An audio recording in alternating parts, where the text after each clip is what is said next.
Okay, let's unpack this. You can walk into a shop in most of the EU and the UK, or click around online and find something that looks and feels almost exactly like a product that's actually banned from being sold. It's a bit of a head scratcher, right? It really is. Welcome to the deep dive, where today we're untangling this curious contradiction. Indeed. Today we're diving deep into the fascinating case of Siberia Snus and Siberia chew bags. Right. We'll explore what these products are, the surprisingly subtle differences between them that carry, significant legal weight, Uh-huh. and the ingenious or perhaps just legally savvy reason why one is widely available while the other faces restrictions across much of Europe. Exactly. And our guide for this exploration is an insightful article. Siberia Chew Bags vs. Siberia Snus Tobacco Explained. Mm-hmm. It really lays out the nitty-gritty on what's inside these pouches, how they're used, their legal standing, and even the branding that ties these seemingly different products together. And for you, our listener, our mission today is to, well, cut through the confusion, give you a clear and concise understanding of this seemingly paradoxical situation. Yeah, get the key facts. Exactly. A quickie with the key facts and, crucially, the why behind it all without getting, bogged down in overly technical stuff. Okay, sounds good. So let's get started with the foundation. What exactly is traditional Swedish snus? Okay, so traditional Swedish snus, it's a moist, smokeless tobacco product. It's got a really long history in Scandinavia. Right. It consists of finely ground tobacco, typically mixed with salt, maybe some flavorings, most commonly found in little pouches, though you can get loose snus too. Okay. But the defining characteristic is how it's used. You just place a pouch under your upper lip, nicotine gets released gradually, no need for chewing or spitting. Discreet. Very, and it's been a big part of Scandinavian culture for, well, centuries. And this is where things get interesting, because this very product, traditional snus, runs into some pretty significant legal roadblocks in much of Europe. That's absolutely right. The sale of snus, it's banned across the European Union, Right. with one really important exception, Sweden. Ah. And the UK has basically adopted a similar stance. This ban, it goes back to 1992, was reaffirmed in 2014. It's really the central piece of the puzzle when we're trying to understand why chew bags even exist. And Sweden got a pass. Yeah, they negotiated a special exemption because snus is just so culturally significant there. Okay, so snus is largely a no-go for sale in the EU and the UK. Yeah. That brings us to chew bags. What are they and how did they become a thing in this context? Right, chew bags, sometimes called Nordic chew. They're a more recent development in the smokeless tobacco market. Newer, okay. And they are intentionally designed to look and feel very, very much like snus pouches. Uh-huh. But their creation was specifically to navigate those existing snus bans in various countries. The main difference, it lies in the tobacco itself.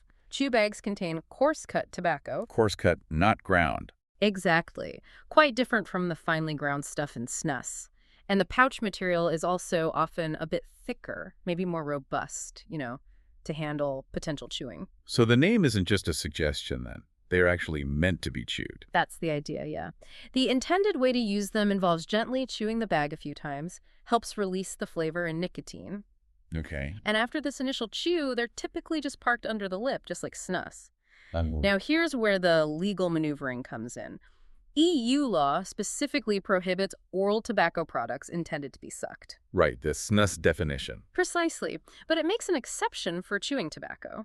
So, by marketing these products as intended for chewing, manufacturers found a way to legally offer very similar experience. Clever. It is, especially in markets like Germany where cow tobacco chewing tobacco is legal, but snus isn't. So, it's a fascinating example of how legal definitions can really drive product innovation. That's a clever sidestep indeed.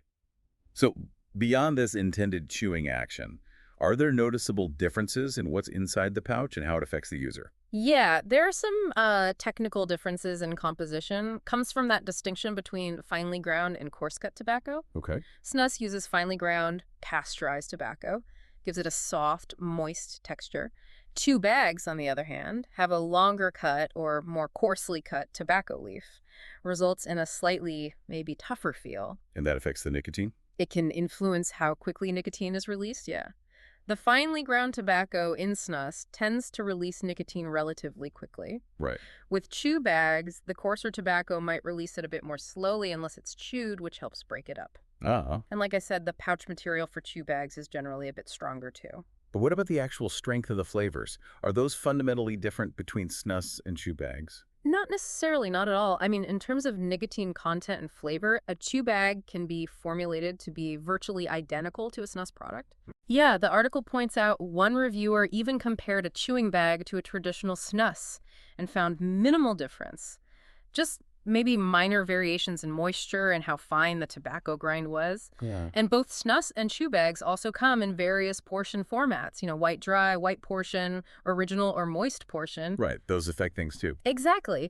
And those formats significantly impact moisture and nicotine delivery, totally separate from whether it's legally called snus or chew. So, from the perspective of someone actually using these products, Yeah.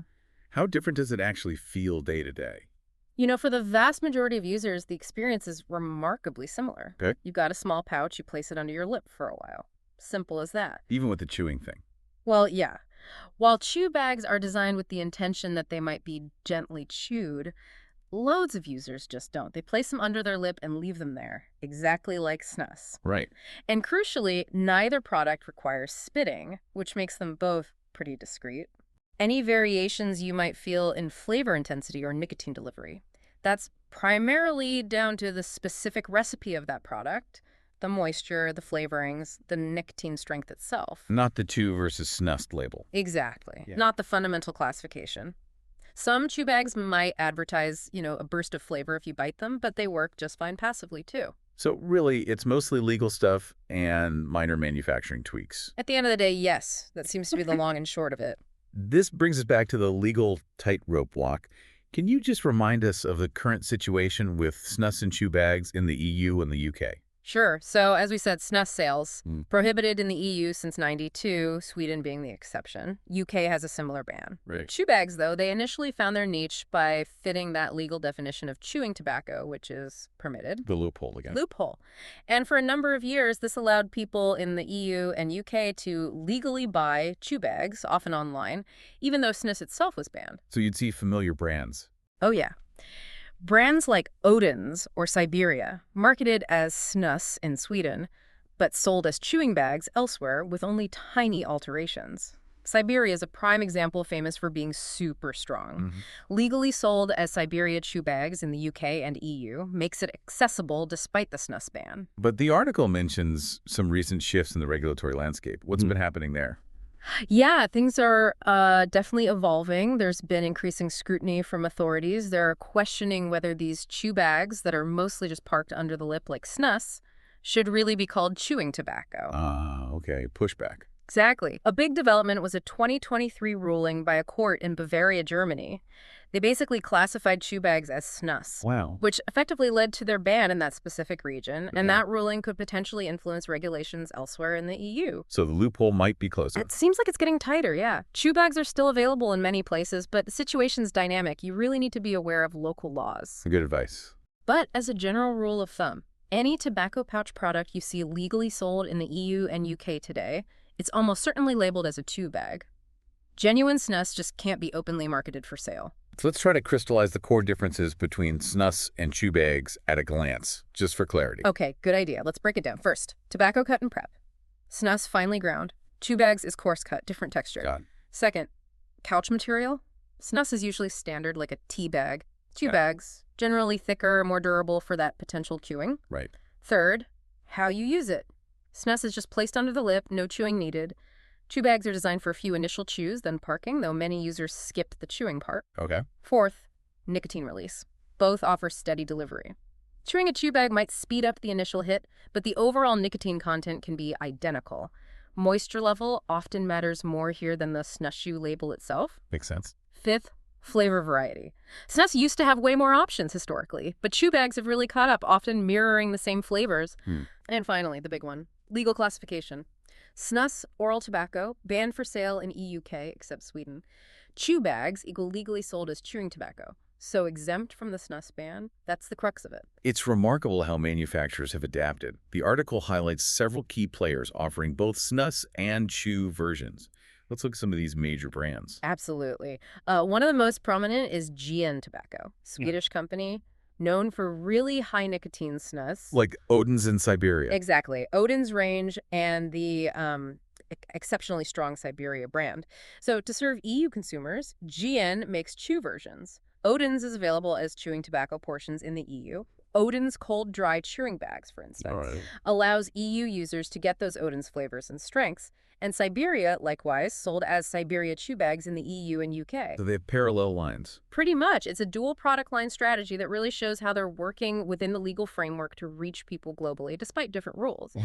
Odin's Extreme White Dry, Siberia Nigus 80 degrees C, Yeah. extremely strong. Those are big ones. And V2 Tobacco, a Danish company, they were also key innovators here, weren't they? Yeah, V2 Tobacco was a real pioneer in creating chew bag versions.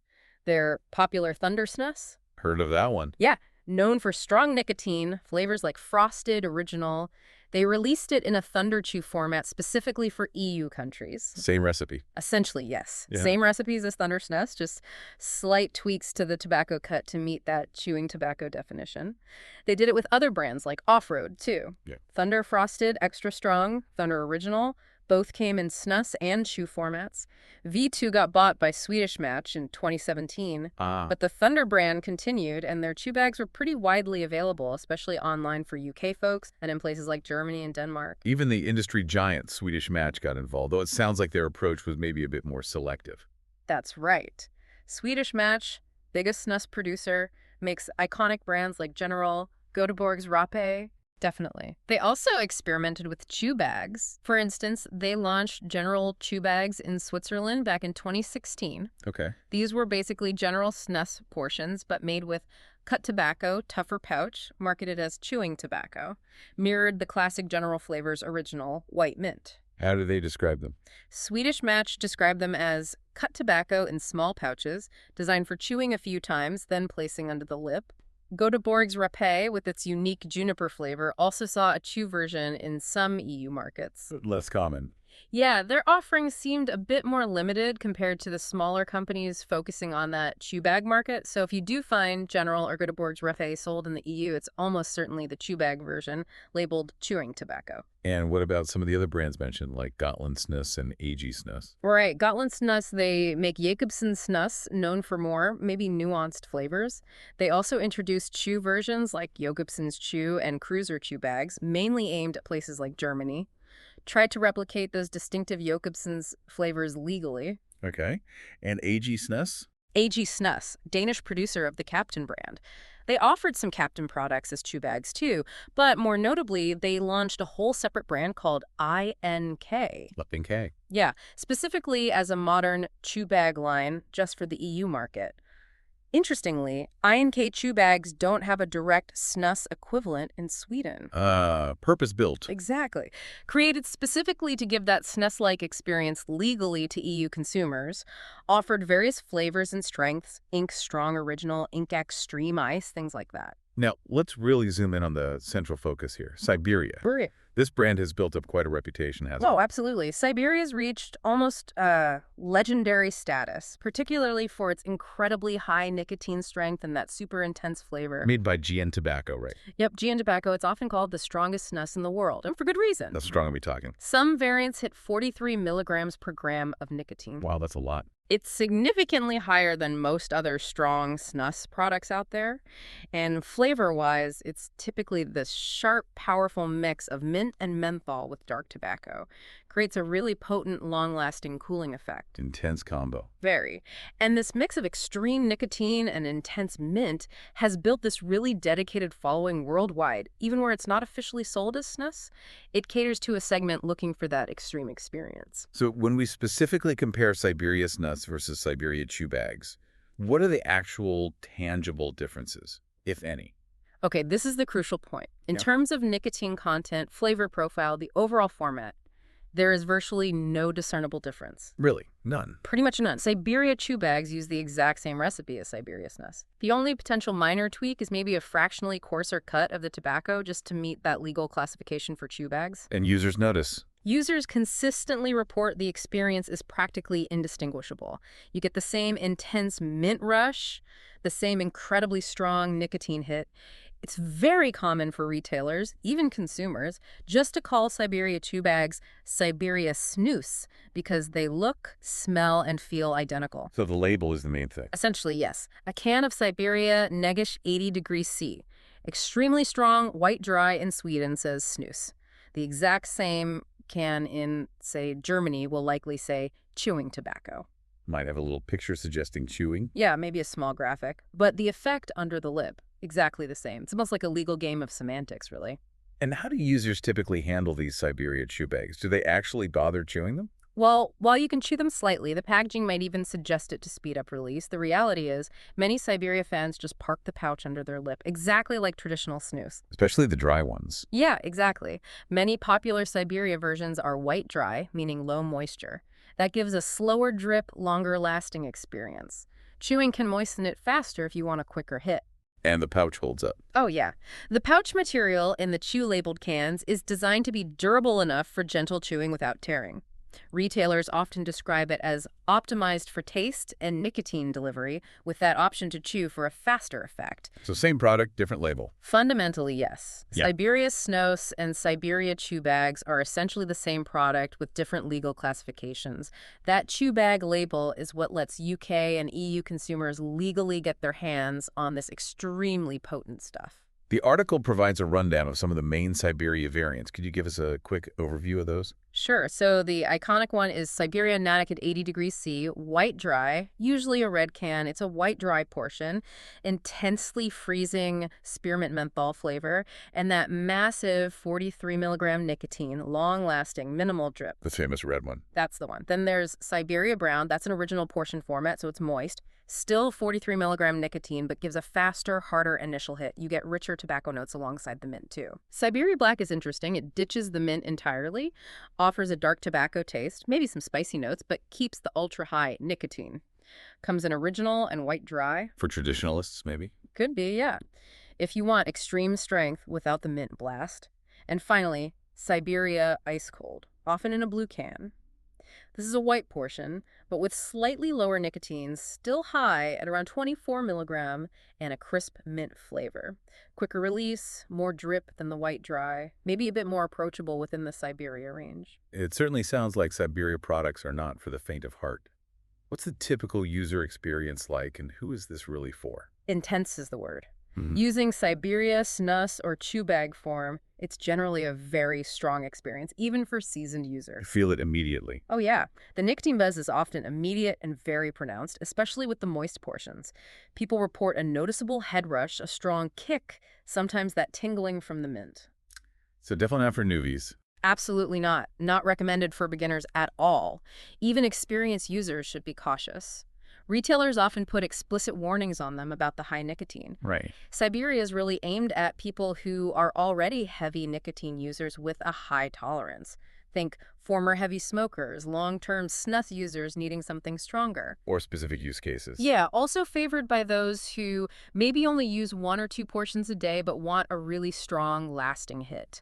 And some people transitioning from, say, chewing tobacco or American dip find it offers similar potency without smoke or spitting. So it's about that powerful, long-lasting hit. Exactly. That, plus the typical icy mint blast or the rich tobacco in Siberia Black, that's the Siberia signature. Finally, let's try to navigate the somewhat murky waters of snus availability in the UK and the EU. It's not exactly straightforward, is it? No, definitely not. It's quite complex. Take the UK, there's this interesting paradox. Illegal to sell snus there, Right. but legal to possess and import small amounts for personal use. How does that work? Well, UK law mirrors the EU ban on oral tobacco intended to be sucked. That stops retail sales, but it doesn't criminalize having it or bringing in reasonable amounts for yourself. So people order online. Some online retailers outside the UK might ship it, and customs typically lets through parcels with what looks like personal use quantities. And within the EU itself. Only Sweden can legally sell snus. All other member states ban retail sales. Again, personal import of small amounts is generally okay, but importing commercial-looking quantities is risky. And the ban holds strong, apart from Sweden. Yes, since '92, reaffirmed, with Sweden's exemption, chew bags were the big workaround. But that's changing. Like we discussed, recent court rulings, especially in Germany and at the EU level, are increasingly classifying these parked pouches as snus. That's making brands rethink chew bags due to the legal risk and maybe lower demand now. What about traveling with it Flying from Sweden, reasonable personal amounts are usually okay, but border customs can charge duty if you look like you're bringing in too much. and ordering online into the EU? Technically, foreign shops shipping snus into the EU, outside Sweden, are violating the ban on placing snus on the market. So it might get stopped. It might. Customs could intercept it. Best case, maybe you pay duty and VAT. Worst case, it gets seized and destroyed. Really varies by country and how strict customs are. Right, a bit of a gamble then. Yeah. So as we wrap up our deep dive, what's the most important thing for our listeners to take away from all this? I think the key takeaway is that the world of smokeless tobacco in the EU and UK is this really fascinating interplay between regulations and, well, product innovation. Yeah. What looks like a simple ban on snus has actually led to the creation of things like chew bags that often blur the lines, especially with a powerhouse brand like Siberia. And why should you, our listener, find this information relevant? Well, understanding this distinction is important because it really highlights the huge impact legal frameworks can have on the products we see Yeah. and the creative ways manufacturers adapt. So whether you were just curious about why certain products are around or actively looking for info, you should now have a much clearer picture of why you might see chew bags where snus is off the shelves. Finally, here's a thought to chew on, perhaps literally in this context. Hmm. As regulatory landscapes keep shifting in all sorts of industries, how might other product categories adapt? How might they navigate legal restrictions while still trying to meet consumer demand? Hmm. What other seemingly minor tweaks to a product could end up having really significant impacts on what's legally available in different markets? It's definitely something to ponder until our next deep dive.